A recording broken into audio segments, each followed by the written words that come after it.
ஒரு கசப்பான அனுபவம் ஒவ்வொரு எலெக்ஷன்லயும் வருது.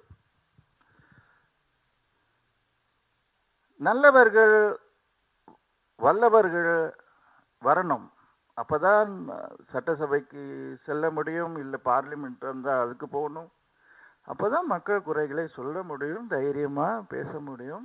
மக்களோட ரெப்ரசன்டேட்டிவா போறவங்க யாருக்கும் தலைவணங்க தேவையில்லை, மக்களை தவிர, கடவுளை தவிர. இதுதான் என்னுடைய நம்பிக்கை. அந்த மாதிரி தான் இன்னைக்கும் இருக்கு.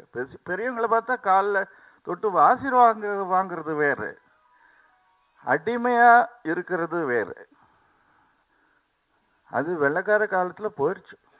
அப்போ பார்ட்டிஸ் வேறங்க. காங்கிரஸ் இருந்தது சுதந்திரத்துக்கு அப்புறம், அதுக்கப்புறம் டிஎம்கே தோன்றியது, அதுக்கப்புறம் அதிலிருந்து வந்தது அனைத்து இந்திய அண்ணா திராவிட முன்னேற்ற கழகம், அப்புறம் அங்கிருந்து வெளியே வந்தது தான் வைகோ அவர்கள், அண்ணன் அவர்கள், அந்த மாதிரி எல்லாம் வந்தது. அப்புறம் சகோதரர் திருமாவளவன் அவர்கள், இப்படி விஜயகாந்த் அவர்கள் வந்தாங்க, நம்மளும் ஒரு இது வந்தோம். ரைட், நிறையா இருக்கு.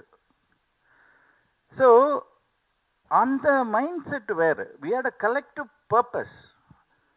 சுதந்திரம்ங்கிறது எல்லாருக்கும் வேணும். அனைத்து சமுதாயத்திலையும் மாவீரர்கள் இருந்திருக்காங்க, உயிர் தியாகம் புரிந்தவர்கள் இருக்காங்க. இங்க நடக்கிறது போட்டி. அது ஆரோக்கியமா இருக்கணும்னு நான் நினைக்கிறேன், ஜனநாயக முறையில் இருக்கணும்னு நான் நினைக்கிறேன். அந்த ரெஸ்பெக்ட் யுவர் ஆப்பனன்ட். அதனால தான் நான் சொன்னேன், ஆர்கே நகரில் கேண்டிடேட்டை போட மாட்டேன்னு நான் ப்ரெஸ்க்கு அமிச்ச லெட்டர்லேயே எழுதினேன். ஏன்னா அவங்க மேலே எனக்கு அவ்வளோ மரியாதை உண்டு, அதே போல தான் அவர் மேலேயும் எனக்கு மரியாதை உண்டு.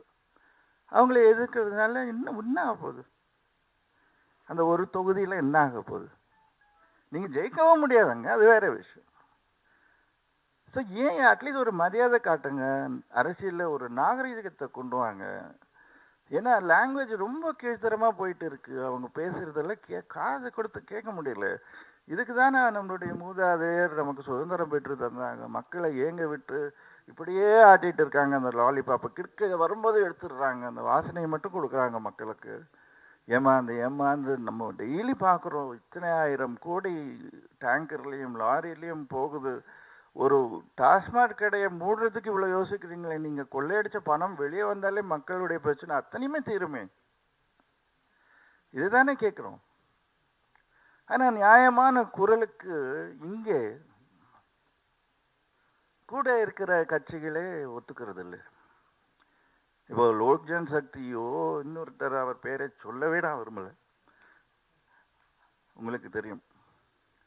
அது ஒரு ஓகே, அவர் பெரியவர், அங்கே டெல்லியில் இருக்கார், அதனால் அவர் பேரை கட்சி பேரை மட்டும் சொல்கிறேன். அந்த மரியாதையினால நான் சொல்கிறேன், இந்த அரசியல் தான் நாங்கள் செய்வோம். இன்னைக்கு காலையில் போய் ப்ரெஸ் மீட் கொடுத்தாங்கன்னு கேள்விப்பட்டேன். நேற்றும் ஏதோ ஒரு ஸ்டேட்மெண்ட் வந்தது, இன்னைக்கு பேப்பரில் பார்த்தேன். விடியறதுக்கு முன்னாடியே விடியல் கூட்டணி காலி. சரிப்பா, இருக்கட்டும். நான் இன்னும் ஒன்றும் சொல்லியே, விடியல்ன்றத டைட்டில் வச்சதே நான் தனியாக போயிட்டுருக்கேன்னு சொன்ன ஆள். நீங்கள் வந்தீங்க, மரியாதை கொடுத்து உங்களை சேர்த்தோம். கருத்து வேறுபாடு எல்லா கட்சியிலையும் இருக்குது. உங்கள் அபிப்பிராயத்தையும் மரியாதை கொடுத்து இத்தனை நாள் கேட்டுட்டு இருந்தேன், இல்லைன்னா நான் கிளம்பியிருப்பேன் பிரச்சாரத்துக்கு நேரம். ஆனால் இழுத்து இழுத்து இழுத்து இழுத்து இழுத்து கடைசி நேரத்தில் கழுத்து அறுத்து விட்டு ஓடிவிட்டார்கள். அதோ கடவுள் செயல் தான் நான் சொல்கிறேன். துஷ்டரை கண்டால் தூர விலகு, அவ்வளோதான் நான் சொல்ல முடியும். என்னால் அவங்கள விட ஜாஸ்தி பேச முடியும், அந்த திறமை எனக்கு இருக்குது. ஆனால் நான் படித்த படிப்பும் எனக்குள் இருக்கும் நாகரிகமும் அதை தடுக்குது. அதுதான் பொங்கி எழு மனோகரான்ற மாதிரி ரொம்ப ஈஸியாக முடியும் என்னால். வேண்டாம், நீ பேசுறிய பேசப்பா. எவ்வளோ நேரம் நீ திட்ட திண்டுக்கல் வைரக்கல் தான் பேசிட்ட இரு, என்ன வேணா சொல்லு. கார்த்திக் மசிய மாட்டார். 36 வருஷமா நான் மீடியாவோட இன்டராக்ட் பண்ணியிருக்கேன். 20 வயசுல இருக்கு, 10 வருஷமா அரசியலையும் பண்ணிட்டு. நீங்க சொல்லி என் பேர் கெடுக்க முயற்சி செய்தாலோ, சும்மா வீண் பழி சுமத்தினாலோ, நீங்க எதை நோக்கி வந்தீங்க, காசை பணம் எதிர்பார்த்து வந்தீங்கன்னா கார்த்திக் கிட்ட கிடையாது. என்கிட்ட உழைச்ச காசு தான் இருக்கு. கோடி கோடியா சம்பாதிச்ச கோடி கோடியா விட்டு திருப்பியும் சம்பாதிக்கிறேன். அதான் கார்த்திக் நிலைமை. நான் அன்னைக்கு கேண்டிடேட்ஸ் அனுப்பும்போது கூட சொன்னேன், பா உங்களில் நீங்கள் நல்ல கேண்டிடேட்ஸ் இருக்கீங்க, அவ்வளோ செலவு பண்ண முடியாது. நான் கேட்டிருக்கேன், இருக்கிறவங்க கிட்ட ஜாஸ்தி இருந்தால் தயவு செஞ்சு இல்லாத கேண்டிடேட்ஸை ஹெல்ப் பண்ணுங்க. ஓப்பனாக சொன்னேன், அதான் ராபின்ஹுட்டா இருங்கன்னு. அது ஓகேன்னு ரொம்ப சந்தோஷமா போனாங்க. அந்த அஷூரன்ஸ் கொடுத்த பிறகும் நான் கேட்கிறேன், மரியாதை நமக்கு போகாம என்னால் முடிஞ்ச வரை நான் செய்கிறேன். அதே போல் இருக்கிற கேண்டிடேட்ஸ் நிறைய இருந்தால் அவங்க உங்களுக்கு ஹெல்ப் பண்ணுவாங்க. அந்த மாதிரி பார்த்து நமக்குள்ளே தானே, நம்ம கட்சிக்குள்ளே தானே, நம்ம கூட்டணி தானே பண்ணிக்கலாம். போனவங்க நீங்கள் நம்ப மாட்டீங்க ஐயா, 2.25 லட்சத்துக்கு ஒரு கேண்டிடேட் வேலை போயிருக்கார். வெறும் 2.25 லட்சம். அவர் கேட்டிருந்தா நான் கொடுத்துருப்பேன். 35 வருஷமா ரசிகர் மன்றத்திலிருந்து இருக்கார். அவரை நம்பி ஒரு சீட் ராஜபாளையம் 29ஆம் தேதி கரெக்டா 2:30 மணிக்கு போய் 3 மணிக்கு யாருக்கு தெரியாம வித்ட்ரா பண்ணிட்டு வந்துட்டார். அவரை பார்த்தா 2.25 லட்சம் வெறும்.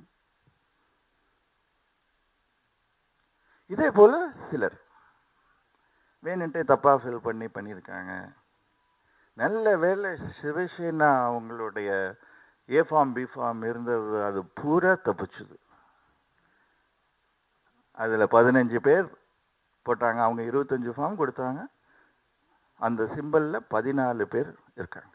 ஸோ இந்த மாதிரி சூழ்ச்சிகள். இன்னொரு விஷயம் நடந்தது. ஒரு பெண் கேண்டிடேட் சங்கரன் கோவில்ல இருக்காங்க. நேற்று அவங்க வீட்டை தாக்கியிருக்காங்க. அவங்க பெயர் சுப்புலக்ஷ்மி. அவங்க அலறி அடிச்சுட்டு ஃபோன், யாருன்னு கேட்டேன். ஆளுங்க வச்சுருந்தாங்க. வண்டி ஏறி வந்துருங்கம்மான்னு. நான் தான் சொன்னேன், எப்போ நாமினேட் ஃபைல் பண்ணீங்களோ அப்போவே வண்டி ஏறி இங்கே வந்துடுங்க, உங்களை நாங்கள் பார்த்துக்குறோம் பத்திரமா அப்படின்னு சொன்னேன். வந்துடுங்கம்மான்ட்டு வந்துட்டாங்க. அம்மா இங்கே வாங்கம்மா ஒரு நிமிஷம், ஒரு விஷயம் இங்கே சொன்னேன், நீங்கள் தைரியமாக சொல்லலாம் சரியா? வாங்க. உங்கள் வீட்டு தாக்குனாங்கன்னு ஒரு நியூஸ் வந்தது, அது என்ன நடந்தது அதை மட்டும் சொல்லுங்க. நான் இப்பதான் அவங்கள பார்க்குறேன் சரியா? வீட்டை தாக்கல, எல்லாரும் நீங்க வாபஸ் வாங்கணும், வாபஸ் வாங்களுக்கு உங்களுக்கு 10 லட்சம் தருவேன், 5 லட்சம் தருவேன், நீங்க வாபஸ் வாங்கிடணும் அப்படின்னு சொல்லி ரொம்ப ஆளுங்க பூரா மிரட்டிக்கிட்டு இருக்காங்க. அது எந்த கட்சி? அதிமுக கட்சிக்காரங்க தான் சொன்னேன். அப்படி சொன்னா அது பிரச்சனை மேல பிரச்சனை வந்துடும். அவங்களுக்கு பாதுகாப்பு நம்ம தான். ஸோ இந்த மாதிரி பல சிக்கல்களை சிலர் செஞ்சுட்டே இருக்காங்க. அப்படி என்ன உங்களுக்கு கார்த்திகை கண்டா பயம்? இல்லை அந்த கேண்டிடேட்ஸை கண்டா உங்களுக்கு ஏன் இவ்வளோ? உங்களுக்கு ஏதாவது பிரச்சனை நேரா பேசுங்க. நாங்க சொல்லும் தொகுதியை தான் நீங்க எடுத்துக்கணும்னு அப்படின்ற நிறைய கம்ப்ளைண்டோட வெளியே வந்தவங்க எல்லாம் நீங்க பாத்தீங்க. சார் நம்ம கேண்டிடேட்ஸை ஃபிக்ஸ் பண்ணி நாமினேஷன் ஃபைல் பண்ண அப்புறமும் அப்பவும் ஒழுங்காக ஃபைல் பண்ண கேண்டிடேட்ஸும் ஒரு சின்ன சின்ன பேர் பிழை இங்க அங்க மாறி இருந்தா அது கூட ரிஜெக்ட். என்ன நடக்குதுன்னு தெரியல. பெரிய பெரிய கேஸ மூடி மறைக்கிறாங்க, ஊழல் எல்லாம் மூடி மறைக்கிறாங்க. எத்தனை அந்த கேஸ் இந்த கேஸ்ன்னு இருக்கு, எத்தனையோ கேண்டிடேட்ஸ் மேல அதெல்லாம் மறைக்கிறாங்க. ஆனா எழுத்து பிழையோ பெயர் பிழையோ கொஞ்சம் அப்படியே மாறி இருந்துச்சுன்னா உடனே ரிஜெக்ட். அது போய் சொல்றது கூட டைம் கிடைக்கல அந்த அந்த தொகுதியை சார்ந்த ஆபீசர்ஸ். இது என்ன ஜனநாயகம்னு எனக்கு தெரியல. போங்க இப்படி. ஒரு பணம் இல்லாத கட்சி, மனபலம் மட்டுமே வைத்திருக்கும் இந்த கட்சி, நல்ல ஆத்மாக்கள், வல்லவர்கள், நல்லவர்கள் அசம்பிளிக்கு போகணும், இல்லை பார்லிமெண்ட்டுக்கு போகணும்னு நினைக்கிறவங்களுக்கு என்ன கொடுமையெல்லாம் செய்ய முடியுமோ கூட இருந்து எப்போ என் முதுகுல யாரு குத்துவான்னு எனக்கு இப்போ வரைக்கும் தெரியாதுங்க. ஆச்சரியப்படாதீங்க, நான் பிரச்சாரத்துக்கு போய் கார்த்திக் முதுகுல ஒருத்தர் கத்தியில குத்துனாரு, இல்லை கூட்டத்தில் இருந்து குத்துனாருன்னாலும் ஆச்சரியப்படுறதுக்கு இல்லை. இருந்தாலும் நான் போவேன். என் உடம்புல ஓடுறது இந்திய ரத்தம். ஆனா கூட இருக்கிறவங்களை குழி தோண்டும் போது வருத்தம் வருது. நம்பியவர்கள் முதுகில் குத்தும் போது கொஞ்சம் வலிக்குது. அண்ணன் தம்பியா பழகினவங்க மற்றவங்களை பத்தி ஓகே, எனக்கு ஒன்றும் பிரச்சனை இல்லை, நம்ம எதிர்பார்த்தது தான். ஆனா பல வருஷம் நம்ம கூட இருந்தவங்களே பண்ணும்போது இல்லை, அதை நம்ம காதுல கேட்கும்போது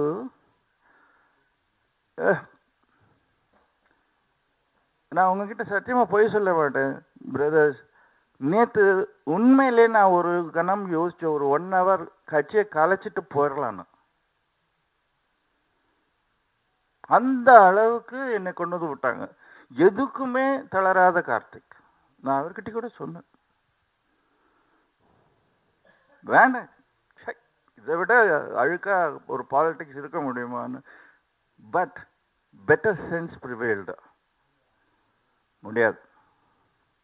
துரோகிகளுக்கும் கொலைகாரர்களுக்கும் கொள்ளைக்காரர்களுக்கும் பயந்து கார்த்திக் போக மாட்டான். எங்க கொடியில பறக்கிறது தேவரையாவுடைய படம்.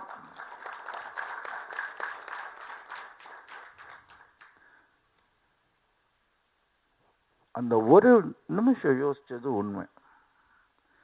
எதுக்கு தேவையில்லை. நான் வருஷத்துக்கு 4-5 படம் பண்ணிட்டு போயிட்டே சரணாலயத்தை நடத்தும். அதை நடத்த விடலன்னு தானே நான் வந்தேன். அதான் உண்மை. வந்த கூட்டத்தை பார்த்து ராஜபாளையத்திலயோ மதுரையிலயோ நான் ஏதோ போட்டிக்கு வந்த மாதிரியே என்னை தடுத்தாங்க சரணாலயத்தில் இருந்தப்போ. இன்னையா இது ஒண்ணுமே, நான் பொலிட்டிக்கல் ஆர்கனைசேஷன், இது ஒரு NGO. இதை போய் நான் நடத்துறதுக்கு எனக்கு பொலிட்டிக்கல் ஆம்பிஷனே கிடையாது. இதை ஏன் தடுக்கிறீங்கன்னு 2006 இருந்தவங்க எல்லாருக்கும் தெரியும். பத்திரிகையிலாம் வந்ததப்போ. அப்போதான் நான் சொன்னேன், வெள்ளையர்கள் போனாலும் கொள்ளையர்கள் இருக்காங்கன்னு 2006 சொன்னேன் நான். அது நிறைய பேர் இப்போ சொல்றாங்க, எனக்கு ரொம்ப சந்தோஷம். ஏன்னா இன்னும் இருக்காங்க, பணத்தை மட்டுமே டங்கரா போகுது. அரை வயிற்று கஞ்சிக்கு காசு இல்லாம நம்ம மக்கள் சாகுறாங்க. இலவச கல்வி கொடுக்க முடியும், மருத்துவம் கொடுக்க முடியும். நம்மளுடைய கவர்மெண்ட் ஹாஸ்பிட்டல்ஸ்ல என்ன ஹைடெக் எக்யூப்மெண்ட் கொண்டு வர முடியும். Schools, colleges, roads, infrastructure, sanitation, என்ன வேணும் உங்களுக்கு, இவ்வளோ பணம் இருக்கு. ஆனால் எல்லாம் பதுக்கி எதுக்குன்னு தெரியல. இவங்க என்னத்தை தான் கொண்டு போறாங்கன்னு எனக்கு தெரியல. மிஞ்சி போனா 2 வேளை சாப்பிடுறோம். கார்த்திக்கு நீ வேலை பேச முடியாதுன்னு தெரிஞ்சுதான் நீ என்னுடைய வந்து சேர்றாங்க இல்லையா கேண்டிடேட்ஸை வேலை பேசுற, ஜெயிக்கிற. அதுலயும் அது வருத்தத்தோடவும் சொல்றேன். என் கூட இருக்கிறவங்களையும் நீ வேலை பேசியிருக்க, எனக்கு தெரியும். அது ரொம்ப வருத்தத்துல தான் சொல்றேன். பரவாயில்ல, அதெல்லாம் பார்த்து கார்த்திக் தளர போவதில்லை. ஏன்னா இதுக்கப்புறம் கார்த்திக் எடுக்க போறது விஸ்வரூபம். நான் சொல்றேன், இன்னைக்கு நான் உங்க உருட்டல் மிரட்டல் இது யாருக்கு போய் சேரணுமோ அது போய் சேரட்டும். என் கூட முதுகுல குத்த பாக்குறீங்களே, உங்களுக்கு போய் சேரட்டும். என்னை ஏமாத்திட்டு ஓடணும்னு பாத்தீங்களே பிச்சைக்கார காசுக்கு, உங்களுக்கும் போய் சேரட்டும். அந்த எஞ்சி இருக்காங்க பாருங்க, அந்த 13-14 கேண்டிடேட், அவங்கள நான் தலை வணங்குறேன். அவங்க கிட்ட தைரியமா நின்னாங்க, லேடி நிற்கிறாங்க. இந்த ஆம்பளைங்களுக்கெல்லாம் ஓடி போயிட்டானுங்க. இவங்கெல்லாம் ஆம்பளையா? என்ன துணிச்சல் இருக்கும் அந்த அம்மாக்கு, சுப்புலட்சுமா. அவ்வளோ பெருமையா இருக்கு. ஆனா இந்த வேட்டை கட்டின ஆம்பளைங்க, பேண்ட் போட்ட ஆம்பளைங்க எல்லாம் 2.25 லட்சத்துக்கு விலை போயாச்சு. அதே படி நம்ம கூட இருக்கிறவங்க மேலேயும் வந்திருக்கு இப்போ. ஏன்னா நான் அதை காதுல பெருசா போட்டுக்கல, தெரிஞ்சு வச்சுக்கிட்டேன். யார் யார் என்ன எப்படி, அதுதான் தெரிஞ்சுக்கணும். அதை எனக்கு சொன்னவர்களுக்கு நான் நன்றி சொல்லிக்கிறேன். ஆனா அவங்கள காட்டி கொடுக்க மாட்டேன். அவங்க யாருன்னு நான் தெரியும் எனக்கு. இனி ஃபியூச்சர்ல அவங்கள எங்க வைக்கணுமோ அங்க வைப்பேன். ஒன்று தள்ளி வைப்பேன், இல்லைன்னா வெளியே வச்சிருவேன். நான் எவ்வளவு பெருந்தன்மையா ஒரு நாகரிக அரசியலுக்கு அவங்க நிக்கிற இடத்துல நிக்க மாட்டேன்னு சொன்னேன், கேண்டிடேட்டை போட மாட்டேன்னு சொன்னேன். அவங்களுக்கு இந்த விஷயமே தெரியாது, அதுதான் எனக்கு தெரியும். அதனால தான் சொல்றேன். அவங்க காதுக்கு போறதே இல்லை எதுவும். இது கூட அவங்களுக்கு தெரியாது, தலைமைக்கு போகாது அது. எனக்கு அவங்களுக்கு தெரியும். அதனால தான் அவங்க மேல எனக்கு அவ்வளவு மரியாதை. ஆனா ஏன் போக மாட்டேங்குதுன்னு தெரியல. கார்டன் லெவல்லையும் அமைக்கிறாங்க. ரொம்ப வருத்தத்தோட சொல்றேன். இல்லைன்னா பல நல்ல விஷயங்கள் அவங்க காதுக்கு எட்டும். Amazingly capable lady. நான் கூட்டணியிலே இல்லை, இல்லைன்னு சொல்றேன் பாருங்க. எப்படி நான் கலைஞர் அவர்களை மதிக்கிறேனோ அதே மதிப்பு நான் ஸ்டாலின் அவருக்கு காட்டணும்னு அவசியம் கிடையாது. 92 93 வயசு இருக்கும் அவரே நான் மதிக்கிறேன். அவர் பேச்சை நாம ரசிக்காத ஆளே கிடையாது, எதிர்கட்சியில் இருந்தாலும். அரசியலுக்காக ஏதாவது சொல்லாமே தவிர நம்மளாம் வாய பழந்து பார்த்தவங்க அவங்களாம். அவங்க மேடம் நான் அப்படி ஷார்ப். நான் இந்தியாவில் அத்தனை பெரிய பெரிய தலைவர்களையும் த மோஸ்ட் பிரில்லியன்ட் இவங்கெல்லாம் தான். டெல்லியிலையும் பார்த்துருக்கேன், மும்பையிலையும் பார்த்துருக்கேன், இங்கேயும் பார்த்துருக்கேன். அதில் ஒரு 10 பேர்ல இவங்க எல்லாரும் அடங்குவாங்க. அவ்வளோ. ஆனா கூட இருக்கிறவங்களை நம்ம என்ன செய்ய முடியும்? என் கூட இருக்கிறவங்களே இப்படி இருக்காங்களே, அப்போ அவங்க கூட இருக்கிறவங்கள தப்பே இல்லை. அதனால்தான் அவங்க ஒரு அயர்ன் ஹேண்டை வச்சுட்டு ஒரு லேடி ஆள்றாங்கன்னா hats off to that lady. நான் எந்த கட்சியில இருக்கிறவங்கள திசை மாறி போகும்போது அந்த மாதிரி தான் இருக்கணும்னு தோணுது சில சமயம். தட் அந்த அந்த ஒரு கமாண்ட் இருந்தால் தான் இவங்கெல்லாம் அடங்குவாங்கன்னு தோணுது. இல்லைன்னா போ, அந்த முடிவுக்கு நான் வந்துட்டேன். போதும் இந்த விளையாட்டு. எல்லாருக்கும் தான் சொல்றேங்க, யாருக்குமே நான் இந்த கட்சிக்காரங்க எல்லாம் இருக்காங்க, கூடவே இருக்கிறவங்க எல்லாம் இருக்காங்க. Please take a walk. Enough. உங்களோட மாரடி மல்லு கட்டிட்டே இருந்தா மக்களுக்கு நான் செய்ய வேண்டிய பணிக்கு எதுக்கு வந்தேன், அந்த பணியை நான் செய்ய முடியாமல் போயிடும். உங்க சுயநலத்தை நீங்க வீட்டுக்கு கொண்டு போங்கன்ட்டு இப்போ உங்க முன்னாடியே சொல்றேன். திமிரில் பேசல, வருத்தத்தில் பேசுறேன். ஏன்னா என் காதில் வந்து விழுற ஒவ்வொரு சொல்ல ஆசிட் மாதிரி விழுது, யாரெல்லாம் நம்பினேன்னு. அதனால சொன்னேன், இந்த கூட்டத்தில் நான் போகும்போது முதுகுல குத்துறாலும் ஆச்சரியப்படாதீங்க. ஆனா அதுக்கு பயந்துட்டு கார்த்திக் போகாம இருக்க மாட்டேன், போவேன்.